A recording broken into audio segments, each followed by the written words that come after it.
Hey, what's up? This is my 2015 Fiesta ST. I'm going to talk for a few minutes about the true cost of a turbo upgrade. And before I start, I'm going to tell you I wasn't planning on doing any videos on this car. I'm kind of done with it, but I got into some great discussion with some folks over my last video, my 1-year review of the turbo upgrade. And I just got to thinking it would be helpful and fun to do a video real quick here on what it costs. So I'm going to give like 4 tiers of options, like 4 paths, like minimum to like doing it right in costs.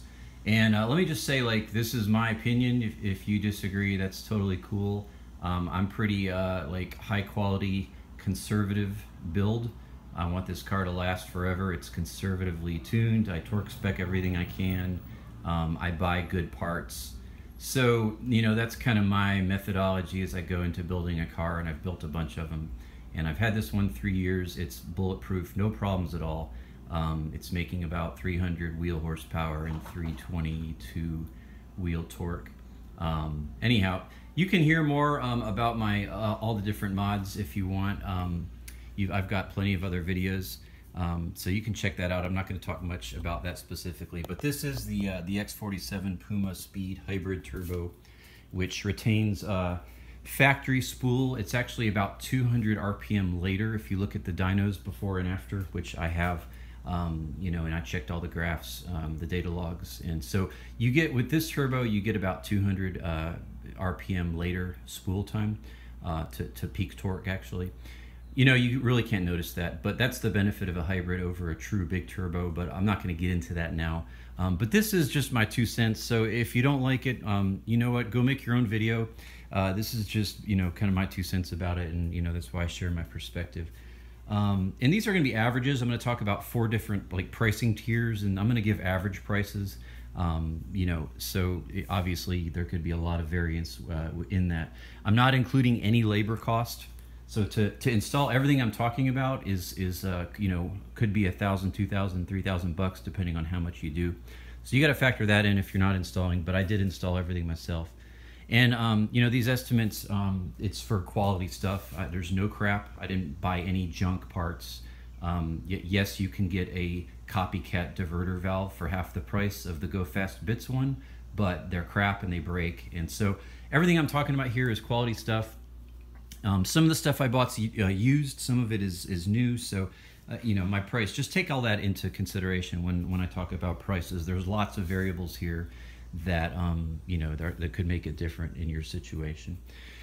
So yeah, let me just talk about the 4 kind of tiers, 4 pricing tiers for this. So to get a basic turbo upgrade, and you can get them like the smallest ones, and depending on your elevation and your fuel type, you know, you might get up to 250 horsepower. So out of the factory, this car's about like 170, 175 wheel horsepower. And so basic, you know, the kind of probably the entry level, some of the earlier turbo upgrades are going to get you 250. And then, you know, you can get up into the 300s, high 300s with the hybrids. And then if you want, you know, more than that, you can get 330, 350, 400 plus with true big turbo setups, the Garretts and some of the other stuff coming out. And, you know, depending on if you use meth or ethanol tune, I've got a race gas tune on mine. So race gas concentrate tune. So anyway, all that is variable for, you know, power levels. But having said that, let me jump into the meat of this. So I've got 4 upgrade paths here. So I'm just going to show you each one and talk about it. The first one is what you know you need, okay? And so for what you know you need an Accessport and a mount to tune the car. It's going to run you around 400. You need a turbo and an elbow to go faster, 15. You need a front mount intercooler to allow the turbo to make maximum power and efficiency with your tune. You need the hardware, so that's the nuts and the bolts to install it. And then you need a tune. You need a lifetime tune, in my opinion. Yeah, you can get one tune, but what happens when you want a different tune for different weather, if you change your tires, if you decide to go with ethanol or meth or whatever, you know, if you swap out your downpipe or whatever, you're going to want to be able to tune. So that's all you need, okay? That's what you know you need. 27 $27.48 is what I spent. And I'll just, you know, if you don't know what these parts are, that's the Accessport, which plugs into the ECU and tunes the car. Of course, it holds the tune, and your front mount is here. Zoom, that's a dark, can't really see it. Your turbo's back here, and I don't know that I'm going to show a lot of these parts because you really can't see them. But yeah, that's the stuff you need. What you know you need. $27.48. Okay, let's go to number 2 here. What you should get for optimal gains and balance. When I say balance, I mean if you want it done right. You need a downpipe for airflow and spool. You can go catless or catted, but either way you need a better upgraded downpipe. It's going to complement the turbo. If you don't get it, you're not getting everything out of it that you could. You need an upgraded wastegate actuator to get proper boost levels. You need spark plugs. Now this is highly debatable, but you know what? Change your plugs anyway when you change your turbo. Just start everything fresh. Don't install a new turbo with old plugs. So either way, 44 bucks, new or upgrade, factory or upgraded. Either way, you need new spark plugs. And then intake, and that's another one that, you know, people are saying, no, you don't need an intake. You don't. This was $244 for this ram air. I've been through a few different intakes. This thing's awesome. It made just as much airflow as my CPE, which is, it makes 31.5 pounds of air, which is enough theoretically for 315 horsepower, which is more than this car made. So the bottom line is, you know, cooler air, more air equals the car can make more horsepower. So no, it doesn't need that. But those 4 things, in order to get everything you can out of the car, I believe you need those things. So that's going to add about $668, bringing your total to $34.36. Now, hidden but needed costs. Now, this is again something you're going to say, well, I don't need all that stuff. Well, trust me, if you want to get the most out of this upgrade, you need to get these things. I'm going to run through them quick. Rear motor mount. If you don't, your Ford one will fail with all the new torque and power, and it helps the feel of the car. Motor mount inserts, which I have a video that I just recently did these. I'm super happy with them. You can replace the mounts for $400 or $500, or you can just get these inserts, which save you from all that NVH and gives an awesome feel and protects the mounts. Mine have not failed. They're fine. They're not squeezing out. Everything's great. So I think you need those. Just the inserts is $126. A 6-point lower brace. Yeah, you don't need this again, but see that, trust me, hidden but needed. Your car with over 250 horsepower is going to be a mess if you don't get a 6-point lower brace.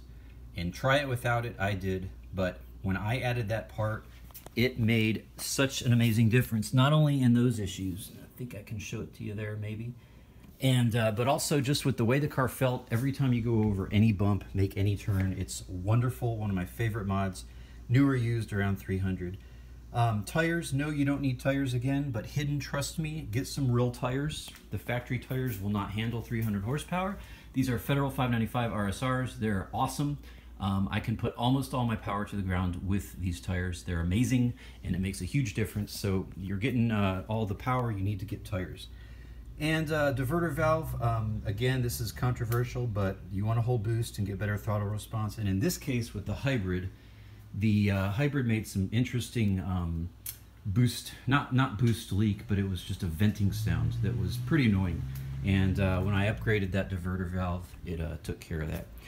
So that adds $11.59, bringing you up to $46.15. Now, so those first 3, I'd say that's to do it right. That's your true cost, $46.15.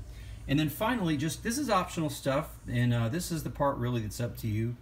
Get a decent exhaust and hangers for a little more flow and some sound.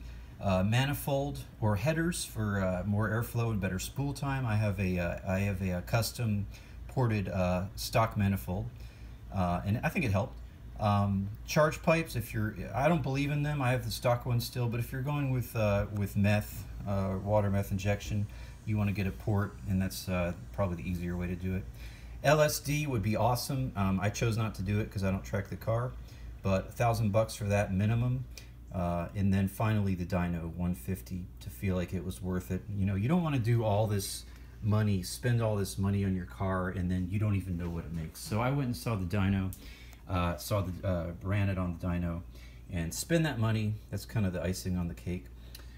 Total to add that's 24. So you're looking at, to do it right, around 7. I'd say anywhere between 46.15 and 7. Again, some used, some new, no labor is the way to go. So I appreciate you watching, and if you have any questions about this, just holler at me. I'd love to hear some good discussion on it in the comments. Thanks for watching. Take care. Be safe.